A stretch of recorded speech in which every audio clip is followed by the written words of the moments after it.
إن الحمد لله نحمده ونستعينه ونستغفره ونعوذ بالله من شرور أنفسنا ومن سيئات أعمالنا من يهده الله فلا مضل له ومن يضلل فلا هادي له واشهد أن لا إله إلا الله وحده لا شريك له واشهد أن محمدا عبده ورسوله أما بعد فأقول بالله التوفيق إن شاء الله بتوفيق الله سبحانه وتعالى وبكمكيو شروع میکنیم در شرح کتاب القواعد الأربع قاعده های چهارگانه یا چهار قاعده. مؤلف کتاب امام مجدد شیخ محمد بن سلیمان التمیمی. حضرت به دنیا آمدن سال 1115 هجری در شهر عیینه منطقه نجد در عائله علم. پدرشون از اهل علم بودن و برادرشون اینچنین و نزدیکاشون و در همین شهر عیینه وفات کردند سال 1206 هجری. 91 سال عمر دیدن، عمر پربرکت. اکثر عمر خود را حضرت در طلب علم و نشر علم و دعوت مصروف کردند.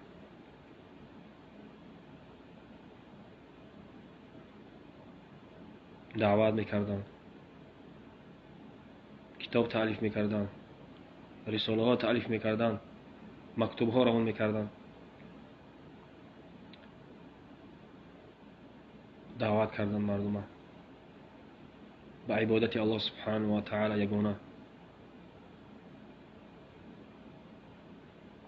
و تحذیر کردند مردم از عبادت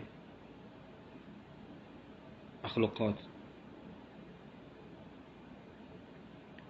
و خرافات و بدعت دور کردند از جزیره العرب.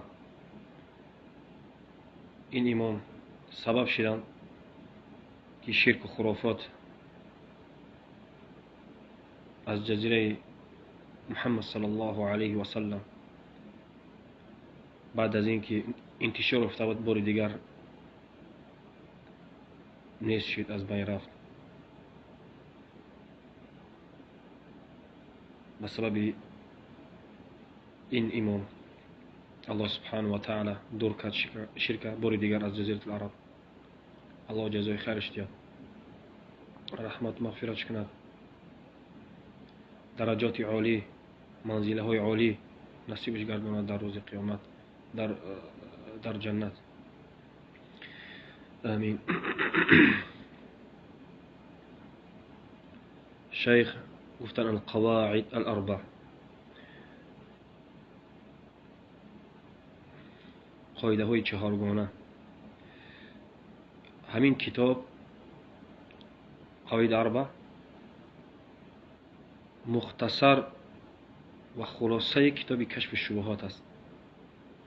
کتاب القواعد الاربع چهار قاعده مختصر یا دقیق ترش خلاصه کتاب کشف الشبهات است. کشف الشبهات اینچنین از شیخ است، شیخ محمد. کشف الشبهات 91 صفحه است تقریبا از نسخه های متون طالب علم. 91 صفحه است و قواعد اربعه باشد.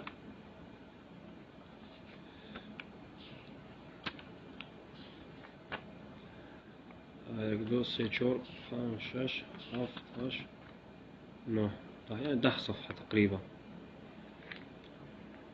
این خلاصه کشف شبهات است. در اونجا شیخ در اون کتاب و در این کتاب اینچنین رد میکند شبهات قبر پرستان را و از قرآن و سنت استدلال کرده رد میزند.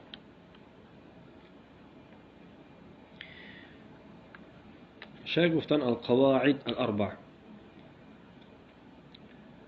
چهار قاعده یا قاعده های چهارگانه. القواعد این جمع است، مفردش قاعده. قاعده، قواعد. قاعده به زبان فارسی نیست، قاعده معلوم است یا معناش. قاعده یعنی اساس، اصل. این مرادف هاش است. قاعده را چی میگن؟ اساس میگن، اصل میگن. به زبان روسی правила. قواعد یعنی قاعده ها. هر چیز قاعده داره. هر فن قاعده داره. اصلا قاعده یا قواعد حسی میشه و معنوی. حسی میشه قاعده ها و معنوی میشه. حسی مثل قاعده های زیر خانه. اساس زیر خانه را چی میگن؟ قواعد میگن. چنین پایه های خانه را این چنین قواعد میگن. فوندامنت خانه را، استنبورا، قواعد. این حسی است. معنوی چی؟ معنوی علمی. یعنی معنوی یعنی چیزی معنو است، ذاتی محسوس نیست، چیزی که به دست قپیده نمیتونیم. همین را معنوی میگن. قاعده های معنوی این علمی است. قاعده های اصول فقه، قاعده های فقهی، قاعده های اصول تفسیر. هر فن با قاعده های نحوی. هر فن با خود قاعده دارد. چه قاعده های چه علمی شرعی باشد و غیر شرعی. این معلوم است این چیز. و قواعد در اینجا چی است؟ قاعده هایی است که چهار قاعده را شرح میکند در توحید الوهیت. چهار قاعده را ذکر میکند در چی؟ در توحید الوهیت، در تقریر توحید الوهیت.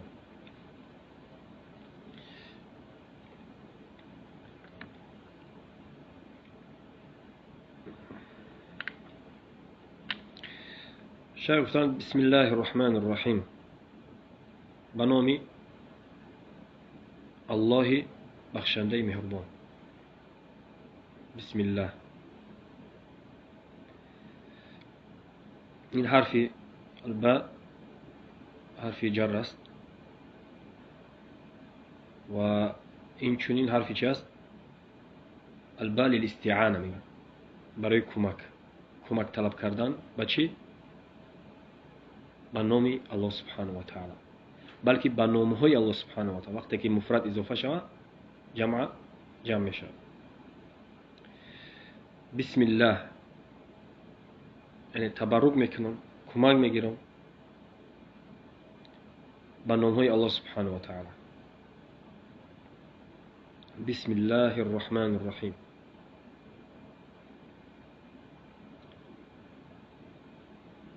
الله لفظ الجلاله، نام الله سبحانه و تعالی. الله این مشتق است از اله، جامد نیست، مشتق است. اله معنی چی است؟ معناش معبود. لا اله نیست، معبوده. بینید معنی اله چی است؟ معبود است. الله لفظ الجلال اشتقاق شده از لفظ چی؟ از لفظ الاله، جامد نیست، مشتق است.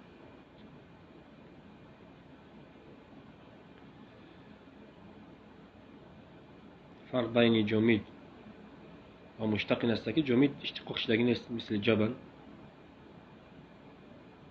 اشتقاق شدگی نیست.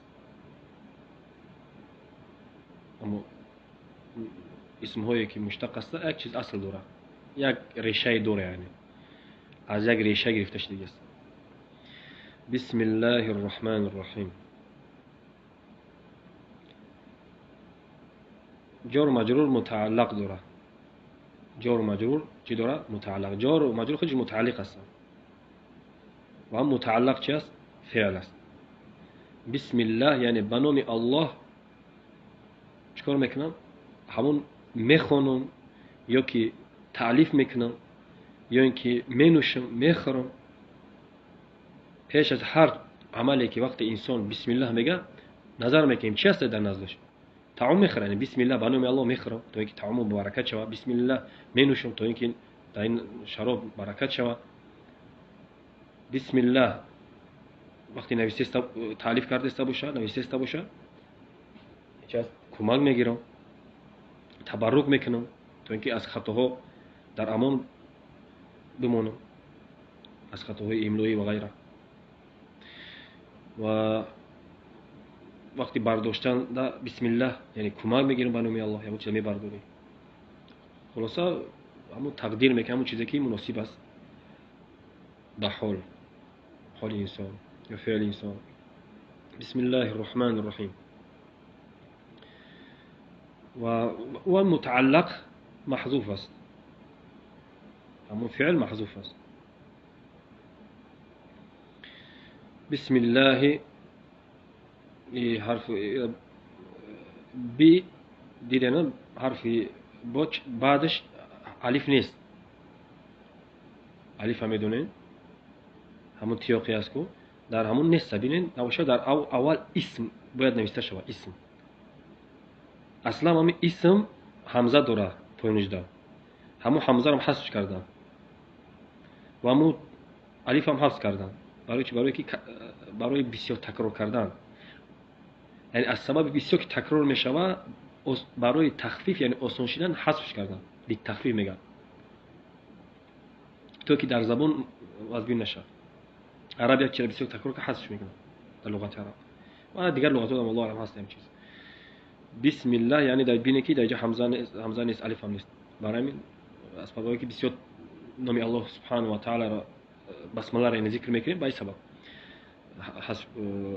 عرب حذفش کردن. بسم الله و اسم اضافه شده لفظ الجلاله مضاف الیه.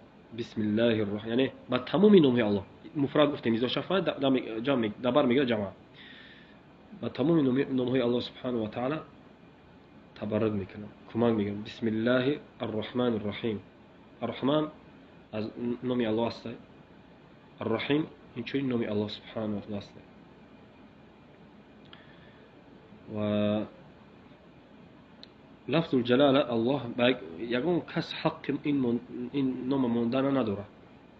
الله یگان کس حق نداره و جایز نیست شرعا. و الرحمن اینچنین خاص بر نام الله سبحانه و تعالی است، جایز نیست کسی رحمان میگن. بعضی نامشون عبدالرحمن است، فیرود میزن رحمان میگن، این غلط است، جایز نیست. این خاص نام الله سبحانه برای الله سبحانه و تعالی است. الرحمن الرحیم. الرحمن این رحمت خاص، این رحمت برای تمام مخلوقات است. یعنی الله سبحانه و تعالی رحمت میکند تمام مخلوقات، کافر مسلمان در این دنیا. اما الرحیم این خاص برای مؤمنان است در روز قیامت. الرحمن برای همه کافر مسلمان، الرحیم خاص برای مسلمان در روز قیامت. این یک قوله. یک قول دیگر الرحمن این صفت ذاتی هست. صفت چی؟ ذاتی. الرحیم این فعلش یعنی اثر الرحمن است. الله سبحانه و تعالی رحمت میکنه. این فعلی یعنی الرحیم متعدی است، به یک عبارت دیگه متعدی است، رحمت میکنه تمام مخلوقات. الرحمن این صفت ذاتیه، الرحمن الرحیم صفتی متعدی. این گونه هم گفته و این شرح دادیم در شرح الاصول الثلاثه. اصل های سه گونه فکر میکنم حجت نیست به تکرار کردنش. بسم الله الرحمن الرحیم.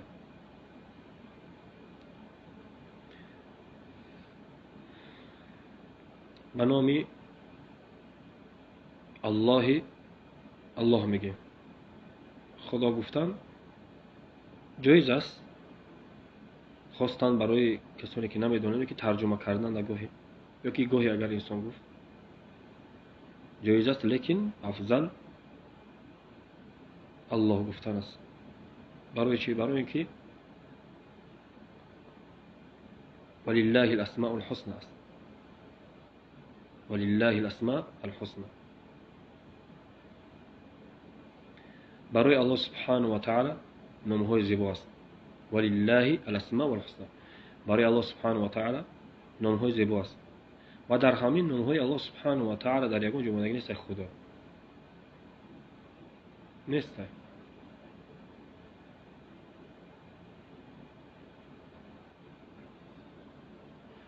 بنابراین بهترش اینه که انسان الله گفتن یاد بگیره. حتی گفتن الله گفتن اسم الاعظم، خلاف است در مسئله اسم الاعظم. بزرگترین نام الله سبحانه و تعالی همون نامی که پیامبر صلی الله علیه و سلم گفتن اذا سئل به اعطى و اذا دعي به اجاب. اذا سئل به، اگر الله سبحانه و تعالی به همون نامش پرسیده شود میته. کسی به همون نام، یعنی نام بزرگ اسم اعظم خاطی پرسیده شود الله سبحانه و تعالی میته، سوال کننده را سوالش میته. و اذا دعي به اجاب، و اگر دعا کرده شود به همون نامش اجابت میکنه. و همین گفتن الله است. یکی از قول دیگه قولی که یا حی یا قیوم گفتن و یک چند قولی هست و یکی از قول چی است؟ الله. برای همین یا الله بگیم در وقتی دعا میکنی الله، یعنی اسم اعظم است، اجابت میکنه الله سبحانه و تعالی دعا را. الله گفتن یاد بگیریم، یعنی یاد میدونه، یعنی عادت کنیم گفتن میگم الله گفتن عادت کنیم. بسیارتر از زبان الله برای لفظ الجلال الله.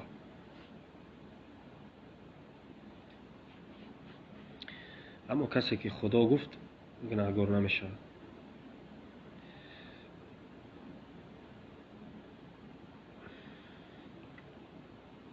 بسم الله الرحمن الرحیم. و در مسئله اکتفا کردن مؤلف و بسمله صحبت کرده بودیم، یعنی حاجت نیست به تکرار. شیخ اکتفا میکنن در اولهای کتابهاش رساله‌هاش با بسمله بسم الله الرحمن الرحیم و حمدله ذکر نمیکنن، یعنی ان الحمد لله و دیگر حمدله‌ای که هست این حمد و ثنا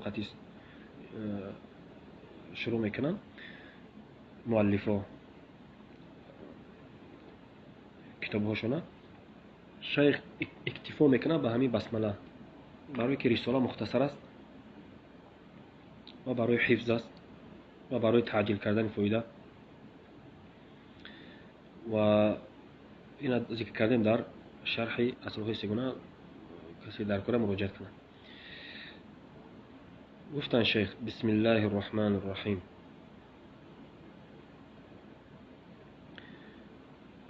منهج ما در شرح میونه است، شاید مختصرم شود، طولانی نمیکنیم تو اینکه از مضمون همین کتاب خارج نشه. وقتی چیز طولانی شود از مضمونش هر کس میفهمه، کوشش میکنیم. لیکن ما در برابر مختصر کردن میخواهیم که برای طالب علم ها یکم فایده رسونیم، استفاده برام.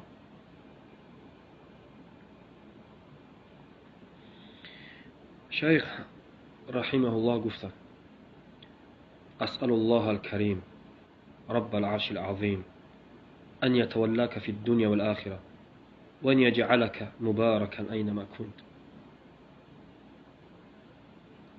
شروع کردن بعد از بسمله اولین چیزی که گفتم اسأل الله الكريم، از الله کریم مسئله دارد. سوال میکنم الله کریمه از نامهای الله سبحانه و تعالی این چیست؟ کریم. صفت کرم از همین نام گرفته میشه. الله کریم است. صفت کرم از صفات الله سبحانه و تعالی است. کریم این چیست؟ کریم به زبان روسی شدری میگن. کریم کثیر الخیر واسع العطا، یعنی بسیار خیر میکنه، بسیار میدهد، یعنی بسیار خیر میکردگی را میدودگی را کریم میگن. الله سبحانه و تعالی بسیار میده، کریم است. معنای زیاد داره کریم، لیکن اخص معناش ذکر نیست. اون چیزی که معنایی که متبادر میشه در ذهن، یعنی معنایی که اخص‌تر است یا که مشهورتر است. یعنی مشهورتر معنای کریم چه است؟ معنای کریم یعنی خیر زیاد است، پر خیر است و میدودگی، همون را کریم میگن. کسی را که خیر زیاد باشه اون کریم است. خیر زیاد یعنی چی؟ داره و میته، همون را کریم میگن. داره و میته همون داشتگیشه. الله سبحانه و تعالی کریم است. اسأل الله الكريم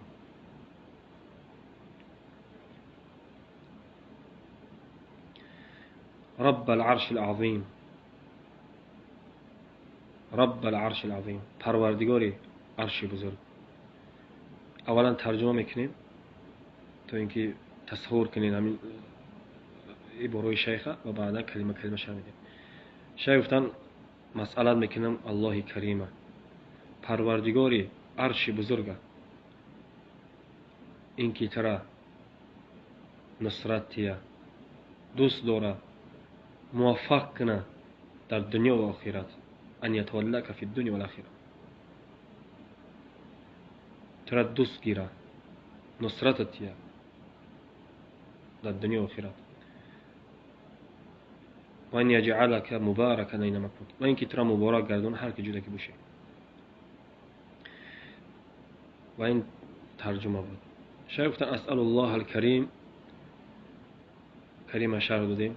مسئله میکنم الله کریمه، کریم از نامهای الله است. رب العرش العظیم، پروردگار عرش بزرگ.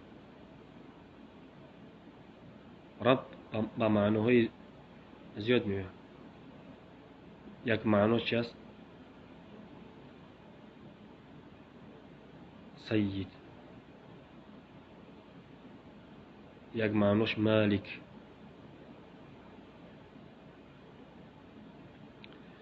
رب الدار یعنی صاحب خانه.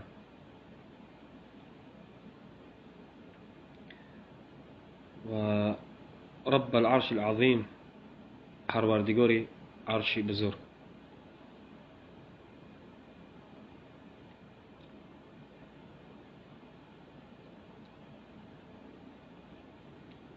بزرگترین مخلوق این چی است؟ عرش است.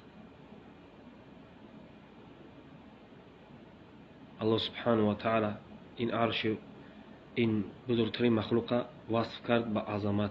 گفت رب العرش العظیم، پروردگار عرش بزرگ.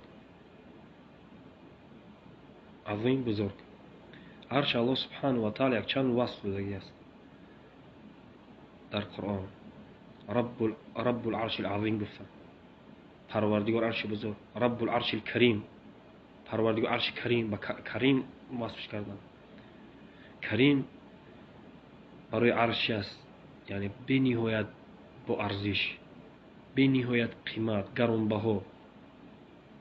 یعنی کریم میگن حجر کریم، سنگ قیمت بها کریم است، یعنی خیلی کمیاب است. کریم میگن. برای همین کریم هم همین صفت سیاق جمله قد ترجمه کرده میشه. بسیاری اگان اشیار اگر کریم گفتی یعنی قیمت‌بها گرانبها. اما الله الکریم، اسأل الله الکریم در اینجا نمیگیم قیمت‌بها، یعنی در اینجا چی میگیم؟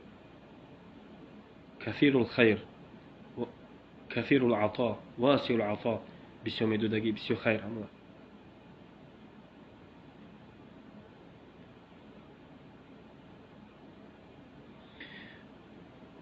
و در سیاق جمله یعنی ترجمه کرده میشه، سیاق جمله نظر کرده ترجمه کرده میشه. اسأل الله الکریم رب العرش العظیم، پروردگار عرش بزرگ. گفتیم من سه وصفتی: رب العرش العظیم، رب العرش الکریم، عرش کریم گرانبها قیمت‌بها، و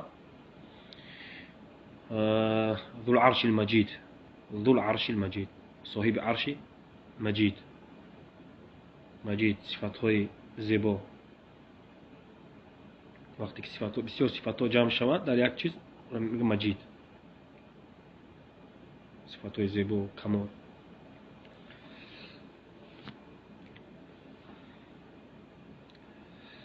رب العرش العظیم.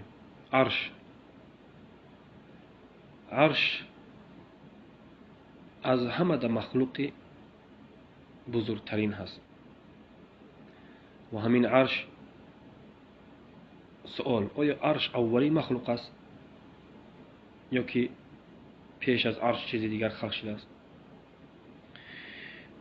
در این مسئله خلاف است. جمهور بر همین است که اولین مخلوق عرش آب است، عرش و آب. بعد از عرش خلق شده است قلم. این قول جمهور است. اما ابن جریر و طبری و دیگر علما گفتند که قلم یکم خلق شده است. اول ما خلق الله القلم، اولین چیزی که الله سبحانه و تعالی خلق کرد قلم. و هر دوشان ادله دارند که قولی جمهور صحیح تر است، زیرا که وقتی که قلم الله سبحانه و تعالی خلق کرد گفت که در حدیث پیامبر صلی الله علیه و سلم و کان عرشه علی الماء، و عرش در بالای آب.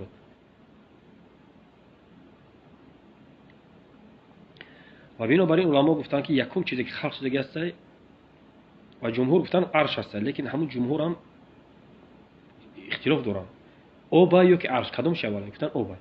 یکم چیزی که خلق شده آب، بعد از آب عرش، بعد از عرش قلم. همین ترتیب قدی: آب، عرش، قلم.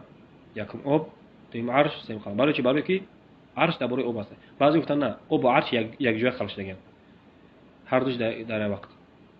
برای همین عرش آب یک است، یکم حساب میشه، یک چیزی حساب میکنه. لیکن بعضی گفتن نه، آب یکم است، بعد عرش، بعد از قلم. رب العرش العظیم. عرش چه معنی داره در لغت؟ در لغت عرب تخت پادشاه عرش میگن، سریر الملک. تخت پادشاه چی میگن؟ عرش. از پادشاهان عادی نباشه، از پادشاه ها را میگن. پادشاهای زمانهای گذشته، زمانهای قدیم دا تخت داشتن، همون را عرش میگن، سریر الملک. و این در لغت است. و همین عرش الله سبحانه و تعالی پایه ها داره. همین عرش پایه ها داره و از همه در مخلوق بلندترین، از همه در بالو یعنی عرش است. از عرش بالو چیزی نیست از مخلوقات، یعنی بالای عرش ده یک مخلوقی نیست. و بزرگترین مخلوق هم عرش است. بلکه پیامبر صلی الله علیه و سلم گفتند همین آسمان ها و زمین ها در برابر کرسی الله سبحانه و تعالی مثل یک حلقه که در صحرا پرتاب میشه. یا صحرا بگین یک حلقه را گین پرتوین، انمی آسمان ها و زمین در حالی که بین آسمان ها 500 سال راه هست. از زمین تا آسمان 500 سال راه. غوسی آسمان ها با غوسی که بین آسمان ها است 500 سال راه. و بین آسمان یکم دوم هم خیر رفته میگه 500 سال راه، 500 سال با غوسیش هم 500 سال. با این بزرگیشون در برابر کرسی موضع قدمین، کرسی غیر از عرش است. همین در برابر همین آسمان ها و زمین ها که 500 ساله مسافه است بین اینها و غوثشون 500 ساله رو هست، در برابر کرسی یک چی است؟ یک حلقه که در صحرا پرفته می شود. و ببینید و همین زمین ها و آسمان ها و کرسی در برابر عرش مثل حلقه است. کرسی اینقدر بزرگ است که در نزد کرسی آسمان و زمین چی است؟ مثل حلقه است. و همین کرسی با همین بزرگیش در نزد این عرش بزرگ مثل حلقه است که پرفته می شود در صحرا. در روایت مثل حلقه است که پرفته می شود در ترس همون چیزی که در وقتی جنگ گرفته می شود در دست حمایت میکنه سپاه. خلاصه قولی والله اعلم یکم صحیح تر است، یعنی مثل حلقه در صحرا والله اعلم، یعنی کرسی در برابر عرش، یعنی عرش الله سبحانه و تعالی خیلی بزرگ است. یعنی این مخلوقات به این بزرگیشون دولت چی میکنه؟ چی را یعنی اشاره به چی است؟ چی میفهمیم؟ میفهمیم این را که الله سبحانه و تعالی چقدر بزرگ است. ما در نزد الله سبحانه و تعالی، ما مخلوقات، ما در زمین هستیم، اصلا ما در زمین هستیم، آسمان ها و زمین جمع نید، فقط در زمین هستیم، مثل یک ذره، مثل یک غبار هستیم. اکنون تصور کنید که در پیش عرش ما غبار چخیل باشه، در پیش کرسی چگونه باشه، در نزد پروردگار چگونه باشه. الله اکبر. انسان وقتی که تدبر کنه در وجود خودش و خودش یک ذره در برابر دیگر مخلوقات، میفهمه که هیچ چیزی نیست و قدر خودش میدونه. و الله سبحانه و تعالی را اگر بگه که قدردانی میکنه نمیتونه کنه، با جو وردانی نمیتونه. ما قدرنا الله سبحانه و تعالی حق قدره و ما عبدناه حق عبادته و ما شکرناه حق شکره. ما نه الله سبحانه و تعالی قدرش چگونه که الله سبحانه و تعالی میخواد دونی قدرش نمیدونیم، با جو وردن نمیتونیم. چگونه که قدر الله سبحانه و تعالی است و شکرش هم با جو وردن نمیتونیم و عبادتش چگونه که الله سبحانه و تعالی میخواد. أسأل الله الكريم رب العرش العظيم أن يتولاك في الدنيا والآخرة. إنك الله سبحانه وتعالى ترى ای کسی که این کتاب میخونی، حفظ میکنی، این کتاب شرحش گوش میکنی، مؤلف مجدد امام در حق دو کیسه، ان يتولاك في الدنيا والآخرة. الله سبحانه و تعالی ترى نصرتها. التولی چندی معناها رو در بر میگیره، مثل نصرت دادن، اینکه الله سبحانه و تعالی نصرتها و ترى ولی خود بگیره، دوستی خود بگیره و موفقت گردونه در کارهای، همه کارهای خیر و حمایت کنه ترى و ترى اصلاح کنه و هدایت کنه به حق. همین که الله سبحانه و تعالی دوست گرفت همین چیزا رو میکنه، حمایت میکنه، نصرت میده، موفقت میگردونه و همه کارهای خیر، هدایت میکنه، اصلاح میکنه. معنای تولی همین است، ان يتولاك في الدنيا والآخرة. در دنیا و آخرت. ببین انسان در دنیا الله سبحانه و تعالی ولیش گرفت، دوستش گرفت، موفق میشود در بسیار کارش موفق میشه و در آخرت در این دنیا چی موفق میشه به طاعت الله سبحانه و تعالی در طلب علم و در آخرت چی در آخرت نجات میو از عذاب قبر و در روز محشر از عذاب جهنم. أن يتولاك في الدنيا والآخرة وأن يجعلك مباركا أينما كنت. این که ترى الله سبحانه و تعالی مبارکت کنه در کجایی که نباشی، در کدام زمان و در کدام مکان نباشی.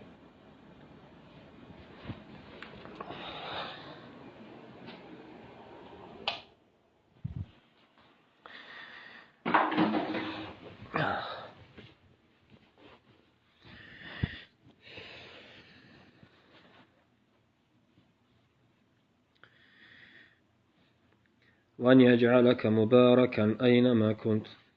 الله سبحانه و تعالی ترى مبارک کنه. می چقدر دعای خوب کردن.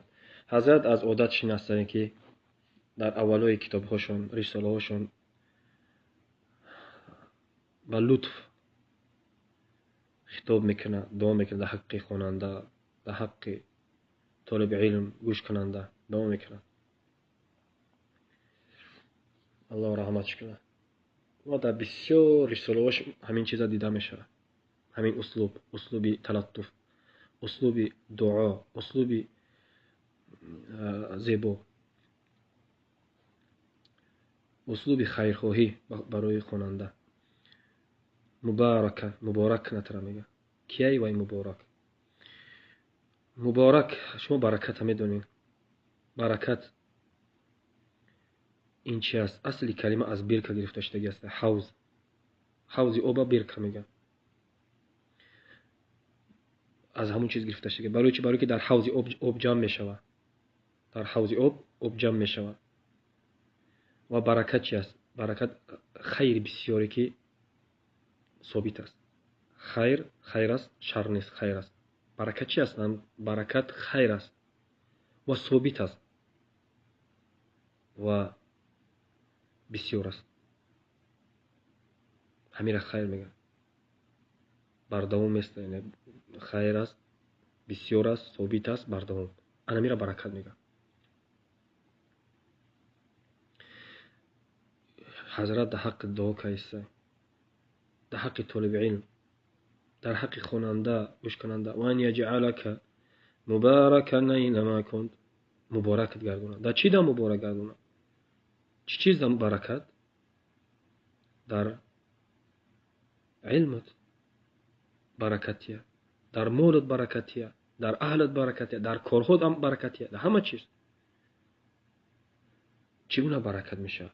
انسانی مبارک میدون کی هسته؟ آیا ما میتونیم یک انسان بگیم که تو مبارک هستی؟ ما نمیتونیم جزم کنیم، لیکن گمان میکنیم. مثلا یک انسان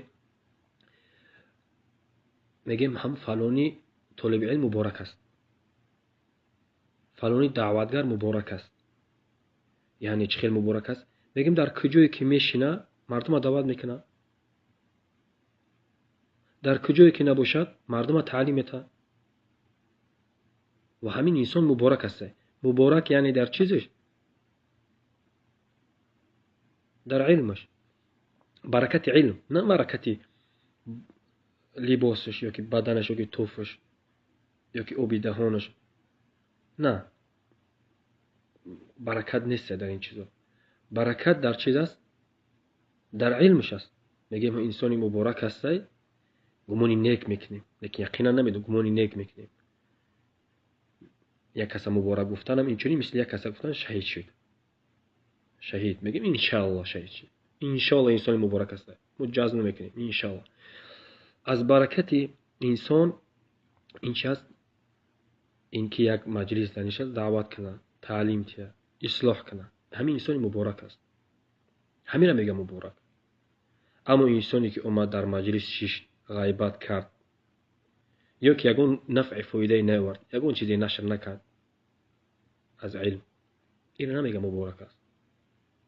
یعنی چخیر اومد شش یک نفر خانه شما ده یا که یک محفلی ده طعام خورد، شراب نوشید، خست رفت، گفتن مبارک حضرت مبارک است و نشست همین چیزا را خورد تناول کرد، تبرکم بگیرین پسی سرش همون پس موندهش بخورین تبرکم برای که برکت. نه این خیلی نیست، این وجود نداره، این خیلی کسی نیست. اگر یک کس فقط هست،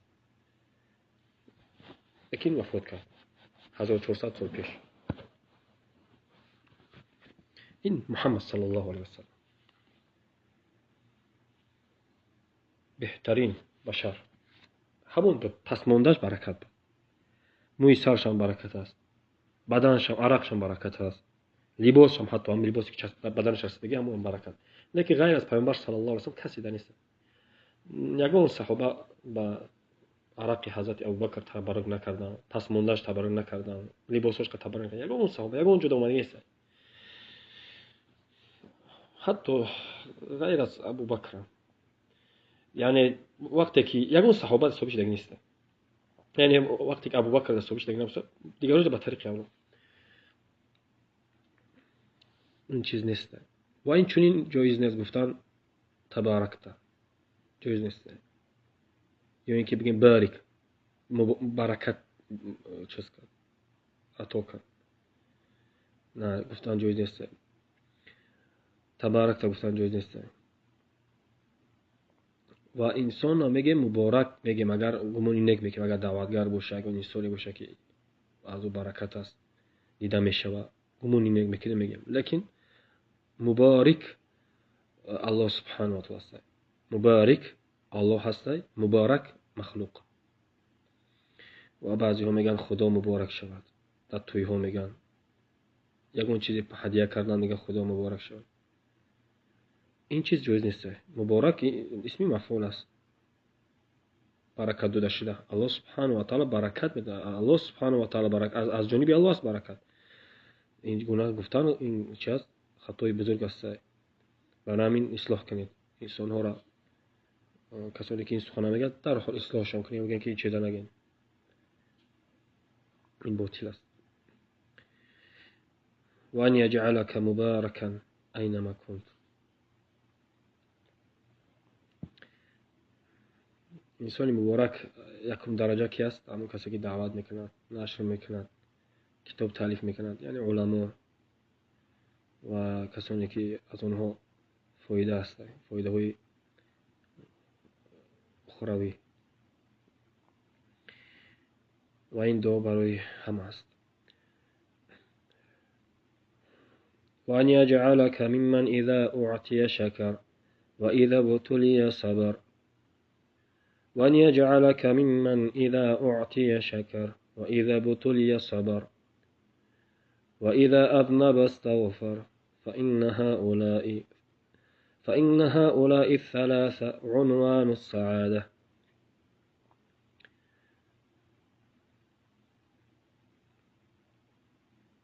والله سبحانه وتعالى ترى بگردان از جمله کسانی که وقتی که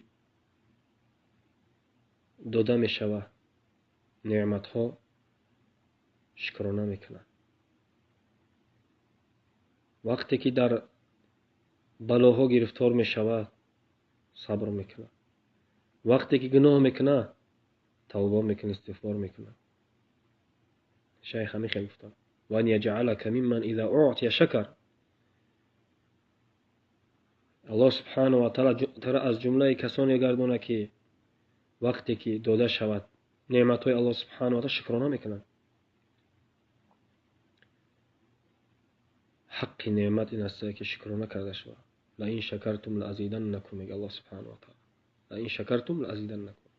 شکرانه نعمت اگر شکرانه کنین، اگر نعمت شکرانه کرده شود زیاد میشه.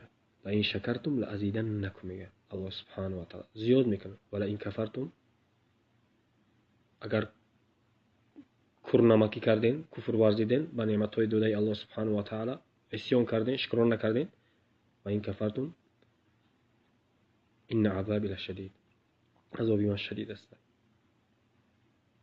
بنابراین حق نعمت این چه است؟ شکرانه کردن است. شکرانه کنه زیاد میشه. نعمت الله سبحانه و تعالی بر بندش برقرار میکنه، برکتش میده. برقرار یعنی میسته نعمت، برکتش می زیاد میشه با شکر کردن. نکردی از دست میره. این چیز هم سخنی، هم از جهت شریعت نصی و هم تجربه. یعنی از جهت شریعت این چیز ثابت است و این تجربه چی مردم دیده است. برای چی؟ برای که حق است این چیز. چقدر انسان هست که شکر نکردن از دست دادن، خیلی زیاد است و شاید همه ما و شما تجربه کرده باشیم این چیزا در حیات ما. چیزی شکر نکردیم هست، چیزی شکر نکردیم رفت. حیاتتون صفحه بزنید، تاریختون صفحه بزنید، تدبر کنید نعمتایی که از دست رفت، ببینید که پیش از آن نعمت گناه کردگی برای از دست ما رفت. وان یجعلک ممن اذا اعطی شکر و اذا ابتلی صبر. اگر انسان نعمتهای الله سبحانه و تعالی صبر، نعمتهای الله سبحانه و تعالی شکر نکرد، این یک چیز.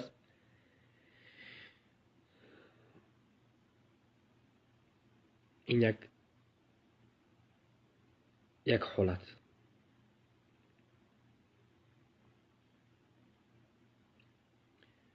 حالت یکم انسان نعمتها شکر نمیکنه. وقتی که مبتلا شد به مصیبت صبر میکنه. این حالت دوم. یعنی انسان در همین حیات، در حیات دنیا، در همین سه احوال است. در همین چی؟ سه احوال، سه حالت داره. یکم حالت وقتی که نعمت داده میشه شکر میکنه یا شکر نمیکنه. دیم حالت وقتی که مبتلا شد با مصیبت صبر میکنه و اذا ابتلی صبر یا صبر نمیکنه. ببینید کومو در همین علامت ها در ما پیدا میشه و نمیشه. یکم علامت بعد از داده شدن نعمت شکر نمیکنه یا نمیکنه. دوم وقتی که مبتلا میشه در مصیبت صبر میکنه نمیکنه. سوم و اذا اذنب استغفر، وقتی گناه میکنه توبه میکنه نمیکنه. اگر همین سه علامت، سه صفت در انسان پیدا شد، در نعمت شکر نکرد، در مصیبت ها بلاها صبر کرد و در گناه ها بعد از گناه ها استغفار کرد، توبه کرد، برگشت به سوی الله سبحانه و تعالی. برای که همین مردم کل مردم در همین سه حالت هستن در همین دنیا. همین سه حالت گرفته نمیتونه. یا نعمت داده میشه شکر میکنه یا شکر نمیکنه.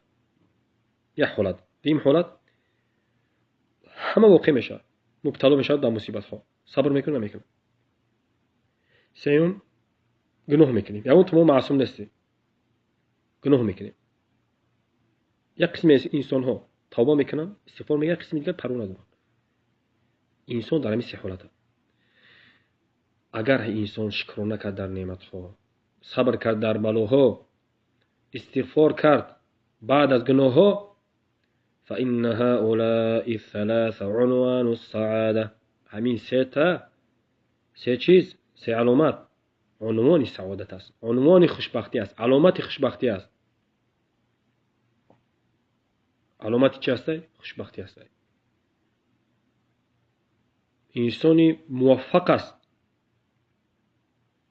نیکبخت است، ان شاء الله که عاقبتش خوب است.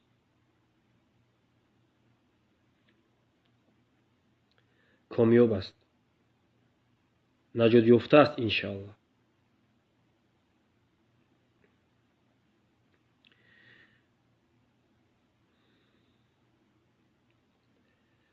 چگونه که از عادت شیخ رحمه الله است، پیش از قاعده های پیش از رساله ها مقدمه میکنند. چگونه که در اصول الثلاثه و دیگر کتاباش است مقدمه. این یک مقدمه ها است. یک 3 مقدمه پیش از این 4 قاعده ذکر میکنند. این یک مقدمه بود. در این مقدمه فقط دعا برای طالب علم کردن، برای خواننده گوش کننده دعا کردن و عنوان سعادت از ذکر کردن. اکنون شیخ گفتن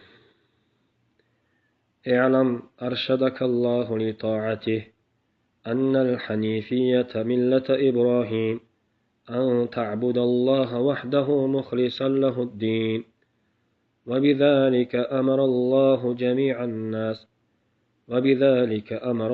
جميع الناس وخلقهم لها كما قال تعالى وما خلقت الجن والإنس إلا ليعبدون. شاید گفتن بدون یقین کن ای خواننده، ای گوش کننده، ارشدک الله لطاعتی، الله سبحانه و تعالی تو را هدایت کنه به طاعتش، موفق گردونه به طاعتش، ارشاد کنه به طاعتش. اداره بین دعا کیسه. آمین. ان الحنیفیت ملت ابراهیم، بدرستی الحنیفیه ملت حضرت ابراهیم است. الحنیفیه یعنی یکتاپرستی. الحنیف کسی است یکتاپرست است. الحنیف اشتقاق شدگی است یا اصل کلمش از چی است؟ حنف است. از کلمه چی است؟ حنف. حنف میل است. حنف چی است؟ میل. حنیف کسی است مائل عن الشرك الى التوحید، مائل است از شرک به سوی توحید. برای انسانی که پشت کجله باشه میگن احنف. انسانی پشت کجله را عرب میگن احنف. بنابراین یکی از علماها پشت کجله بود احنفش گفتن. کمی پشت کجی بود، اعوجاج بود در قدمش، گفتن احنف. حنیف چی است؟ حنف این میل است. حنیف مایل میگن. مایل از چی؟ از شرک به سوی توحید. حنیفیه یعنی یکتاپرستی. یا یکی میبینی یا این نیست میگن. یا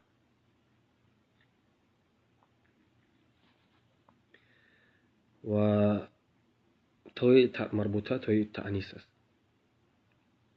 یعنی العقیده الحنیفیه یکی ملت الحنیفیه یکتاپرستی. ان الحنیفیه بدرستی یکتاپرستی ملت ابراهیم است.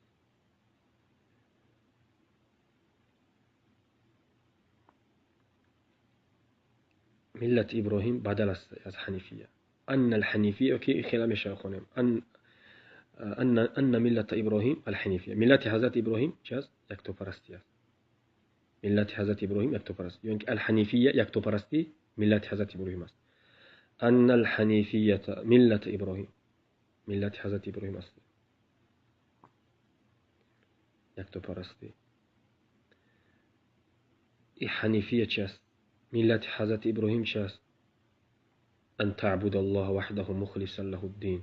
این که یگانه الله سبحانه و تعالی عبادت کنی. وحده حال است چه؟ لفظ الجلاله. ان تعبد الله وحده، تنها الله عبادت میکنی. مخلصا این حال از چی است؟ از عابد. مخلصا حال از عابد، یعنی در حالی که تو مخلص هستی. ان تعبد الله وحده مخلصا له الدین، یگانه الله عبادت میکنی. له الدین، مخلصا له، خالص میگردونی در حالی که تو مخلص هستی برای الله سبحانه و تعالی. چی؟ دین. دین چی؟ عبادت.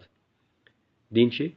معنای دین بسیار است. حساب، جزا، طاعت، انقیاد و عمل، عبادت. امجاد به معنای دین به معنای عبادت است.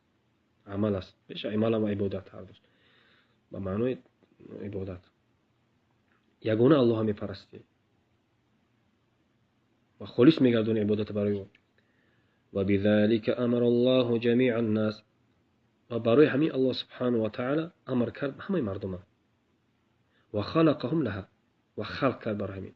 یعنی الله سبحانه و تعالی مردم خلق کرد برای یکتا پرستی و امر کرد. و بذلك امر الله جميع الناس و خلقهم لها. اول الله سبحانه خلق کرد، بعدن چی؟ ایوا درجه ترتیب چی نمیکنه، لا یقتضی ترتیب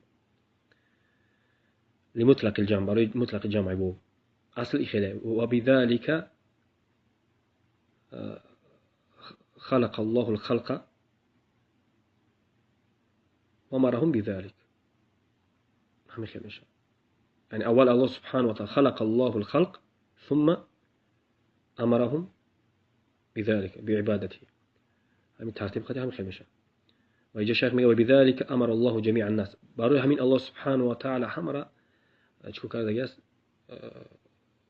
برای همین الله سبحانه و تعالی همه مردم امر کرده است.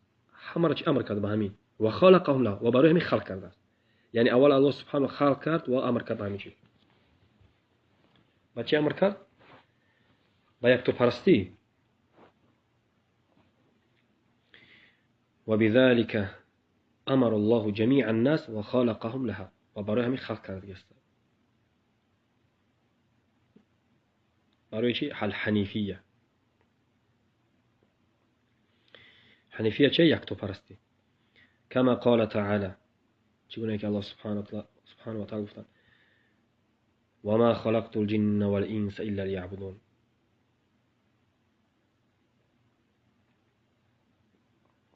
من آفریدم جن و انس مگر اینکه یگانه مرا بپرستند. الا ليعبدون یعنی الا ليعبدون یعنی الا ليوحدون، تنها مرا بپرستند. عبدالله ابن عباس گفته هر کجایی که عبادت ذکر میشه در قرآن گفتن چی است؟ توحید است. گفتن اعبدوا الله یعنی وحدوا الله، ليعبدون ليوحدوني، مرا یگانه چه کنین؟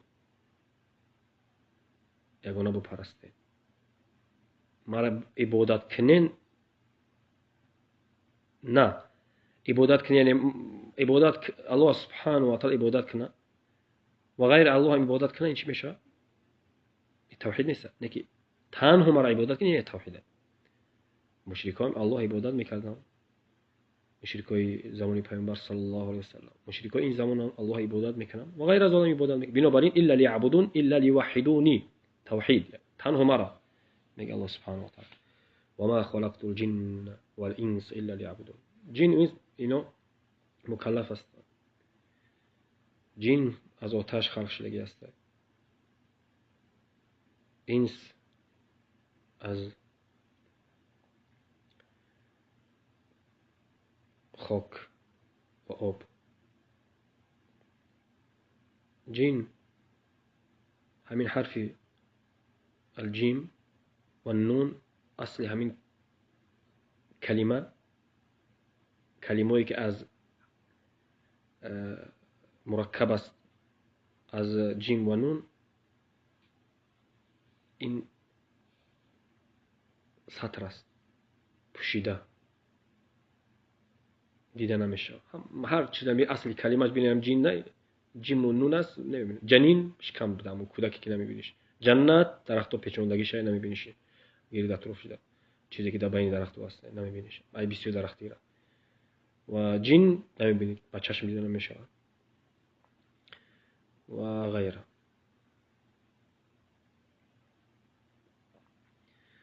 و الانس گفتن از اونس گرفته شده، اونس گفتن از نیسیان گرفته شده، فراموش میکنه. انسان گفتن از نیسیان گرفته شده، فراموش میکنه. گفتن از اونس گرفته شده، برای تنهایی نشستن نمیتونه. برای حضرت آدم وقتی که در جنت بود ذکر شد استوحش الجنه، در بینید با وجودی که در جنت چه نعمتی در کار است، چه نعمتی لازم است، چه نعمتی که میخواهی هست، لیکن حضرت آدم ذکر شدن. ذکر به معنی که کسی نیست صحبت کنی. یک چیزی مللی در قلب پیدا شد، یک مونده شدن، یک ضیقی، تنهایی. حضرت وقتی که الله سبحانه و تعالی این چیز را دید در آدم، تنهایی را، ضیقی را و حوا را خلق کرد. بعد از خواب رفت از قبرگاه چپ شد. برای این انسان از اونس یعنی یک کس است باید باشه در پیش کمتر صحبت کنی تو اینکه همون وحشت بره و وحشت تنهایی. و بهترین کسی که وحشت دور بکنه، برای انسان بهترین کسی که وحشت دور بکنه اگر مرد باشه زنک و زن باشه مرد. یعنی زن وحشت کم دور میکنه، زن وحشت دور میکنه. یعنی دو زن، دو دختر، دو زنک یا داشتن کمی دور میکنه.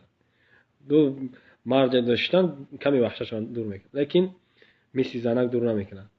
زن مرد و مرد زن. برای حوا خلق شد. الله سبحانه و تعالی همون همسرای صالح موحدا رو نصیب گردونه، همسرای بچین دل و خواهرای موحده را میچون شوهرای صالح بچین دلشان نصیبشون گردونه. آمین. و ما خلقت الجن والانس الا ليعبدون. برای الله سبحانه و تعالی فرموده است. این مقدمه یکم بود.